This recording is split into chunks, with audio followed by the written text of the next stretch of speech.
10 বছরের নাবালিকাকে ধর্ষণের পর শ্বাসরোধ করে খুন কেতুগ্রামে।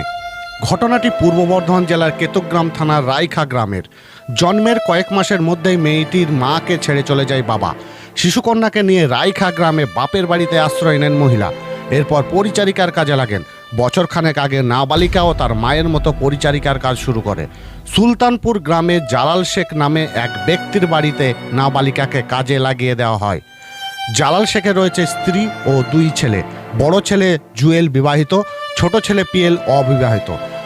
নাবালিকার এক আত্মীয় জানান, আগে সুলতানপুর থেকে যাতায়াত করত নাবালিকা, কিন্তু বেশ কিছুদিন ধরে জালালের স্ত্রী রুবি বিবি ওকে বাড়িতে ফিরতে দিত না, ওদের বাড়িতেই থাকতে হতো তাকে। গত শুক্রবার মেয়েটি রাইখা গ্রামে আসার পর আবার তাকে নিয়ে চলে যায়। সোমবার থেকে হদিস পাওয়া যাচ্ছিল না তার। জালাল শেখের বাড়িতে বারবার জিজ্ঞাসা করলেও ওরা বলছিল মেয়েটি তো বাড়ি চলে গিয়েছে। বুধবার সন্ধ্যায় রাইখা গ্রাম থেকে বেশ কিছু লোকজন জালাল শেখের বাড়িতে যায়। তারা জালাল ও রুবি বিবিকে চেপে ধরা হয় ছোট ছেলে পিয়েল শেখকেও।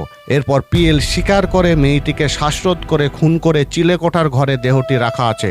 পরে গ্রামবাসীরা জালাল শেখের চিলেকোঠার ঘর থেকে নাবালিকার নিথর দেহ উদ্ধার করে। এরপর পালানোর চেষ্টা করলে পিয়েল শেখ ও রুবি বিবিকে আটক করে ফেলে গ্রামবাসীরা। এরপর পুলিশের হাতে তুলে দেওয়া হয় তাদের। ওইসব পশুকে দেশে মাছি থাকার কোনো দরকার নাই।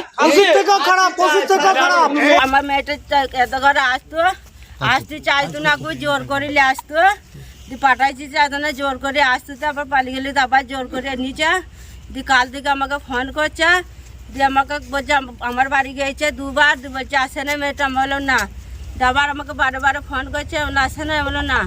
আমি আবার থানায় যাচ্ছি, আমাকে বলছে থানায় যাই না এখন, আমি শুধু যাবো, একসাথে যাবো। দি বলছে ইয়ে কটা লোক আছে, আমার বলছে আমি সঙ্গে যাবো। ছেলেটার মা বলছে নামাজ পড়ে আমি শুধু যাবো একসাথে। ছেলেটার নাম জানিস তো? ছেলেটার নাম টুয়েল শেখ। রুবি খাতুন, ওর তো নাম ফাম জানি না। দিয়ে আমাকে আবার ফোন করে বলছে যে আমার বাড়ি চলে আয়, যে আমার বাচ্চার খোঁজ পেয়েছি। আমার ভাইটা বললো আমার ভাগ্নিকে একবার দেন, ফোন করে কথা বললে বলছে আসছে, তো গেছে আসছে, বলছে আপনারা আমার বাড়ি চলে আসেন। আমার মেয়েটাকে রেপ করে ফাঁসিতে 2 মা বেটায় ঝুলিয়ে দিয়েছে, ফাঁসি দিয়ে দিয়েছে। আর ওদের আমি ফাঁসি দেখতে চাই, 2 মা বেটা। বডিটা কিভাবে দেখতে পেলেন? বলছি আপনার মেয়ের মৃতদেহটা কিভাবে দেখতে পেলেন? মৃতদেহটা আমাকে দেখায় নাই, প্রথমে দেখায় না, আমাকে অনেকক্ষণ ঘরে বসিয়ে রেখে দিয়েছে। আমাদের গাঁয়ে পার্টির লোক জাহাঙ্গীর ভাই ওকে আগে বলিছে যে ফাঁসি গলায় দড়ি দিয়ে মারা গেছে। আমরা মিসিং ডায়েরি করার জন্য প্রস্তুত হয়। আজ সকালে গিয়ে মেয়েটার মা এবং ছেলে গিয়ে রায়খায় অভিযোগ করে যে মেয়েটা পালিয়ে গেছে কারোর সঙ্গে মনে হয়। তারপরে বললাম যে খোঁজাখুঁজি করে দেখো।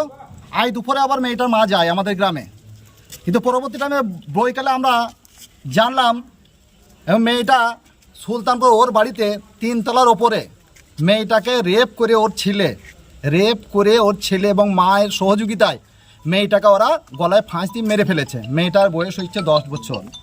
এর জন্য আমরা রায়খা গ্রামবাসী নয়, এটা জঘন্যতম জিনিস। এলাকাবাসীর আবেদন। রেপ করার কথা বললেন, কে করেছে রেপ করেছে ওর ছেলে, জোয়ান ছেলে, যে বাড়িতে সব সময় থাকে। মাঝে মাঝে এর আগেও 3-4 বার এই উত্তপ্ত করেছিল। এই রিপোর্ট ওর মাকে গিয়ে দিয়েছিল, তবুও পেটের দায়ে নিজের কাজ করতে পারিয়েছিল গরিব মানুষ। এবং ওর মা এটা অ্যাডজাস্ট করার চেষ্টা করে, কিন্তু যা দেখা গেল বডিটার ব্যাপার, ডাক্তারবাবু যা বলছেন তাতে মেয়েটা মারা গেছে 72 ঘন্টা আগে। এবারে প্ল্যানিং রেপ করে মার্ডার করে ওকে 3 তলা চিলের ওপর ওকে শুয়ে রাখা হয়েছিল। কি চাইছেন? আমরা চাইছি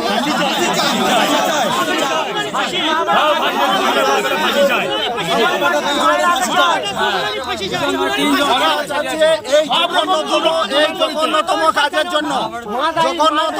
জন্য সর্বোচ্চ ফাঁসি চাই, আর কোনো কেউ না করে। আপনার নাম পরিচয়? আমার নাম মোহাম্মদ জাহাঙ্গীর, রায়খাবাড়ি।